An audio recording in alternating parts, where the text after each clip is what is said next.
August 21st, just last fall, at 11:15 p.m., is the moment that changed my life. I can still remember the hospice room, the warm light, the musky air, and the image of my mother's hands. One clutching a small wooden cross that the priest had given her earlier that day, and on the other was her wedding ring.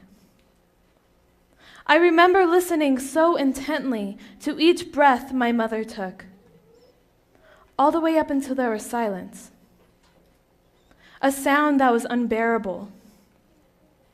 And then I remember crying. My dad came up to me and he said, "Everything's going to be all right.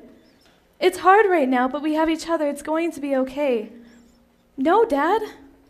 I just lost my best friend." Well, so did I. This was the night I felt the numbness and that cold, dark stone that sits heavy on your heart with grief. This was the night I lost my mother. A night that resonates as the moment that changed my life. When I returned to school, I was numb. I couldn't concentrate, I couldn't think.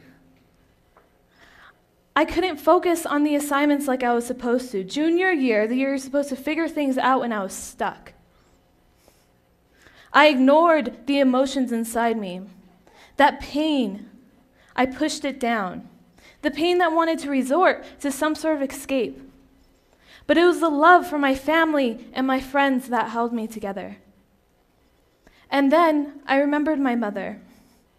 Earlier that summer, when she was diagnosed with stage 4 ovarian cancer, she taught me 3 very important things. The first was through her kindness. No matter what, my mother was always kind. No matter the person, the circumstance, or the negativity that was brought upon her life, she was always kind. The second is that my mother taught me the beauty of self-reflection. When she was diagnosed, my mother took time to herself, to really reflect on who she was and where she was going. She learned to accept the obstacles that were in her future and found that inner peace. The third thing is that my mother refused to be anybody but herself. I really embodied these 3 concepts. I took time to myself. I started going on walks, writing. And I got 3 very important things out of it. The first thing is I started to accept myself at my rawest form, embracing the emotions as they come rather than pushing them down and ignoring them. The second is I started to reflect on who I was and who I wanted to be. And the third thing is I embraced myself before trying to mold myself to the expectations of others. But most importantly, I found that inner peace. I can stand in front of you today and say that I am happy with who I am and what I've become. I take in all my experiences and I learn from them.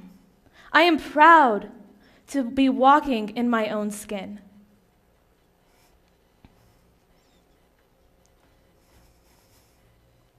Once I found this inner peace, I became a better person. I was able to understand, relate, and communicate with people on a level I couldn't before. And then I started to notice my friends, my family, people in my everyday life that have that same inner struggle. And I wanted to help. I started with my school. I changed my mindset. Instead of complaining about the problems I see every day, I want to make a point to solve them. This last summer, I joined a group called Girl Tech, which is a group of young women who come together to make a film. We came up with the central theme of don't let the fear of being judged impact the way you love yourself and love your body. A theme that should resonate amongst everybody.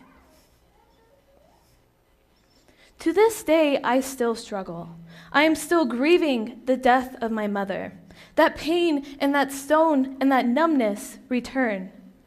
But when they do, I understand the emotions as they come. I know how to remedy them now through self-reflection. When I'm at fault and I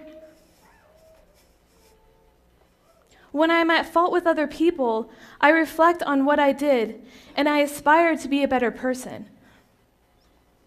And I encourage all of you to do the same. Most importantly, I found that inner peace. I remember my mother and what she taught me, her kindness, to accept, reflect, and embrace who you are and who you want to be.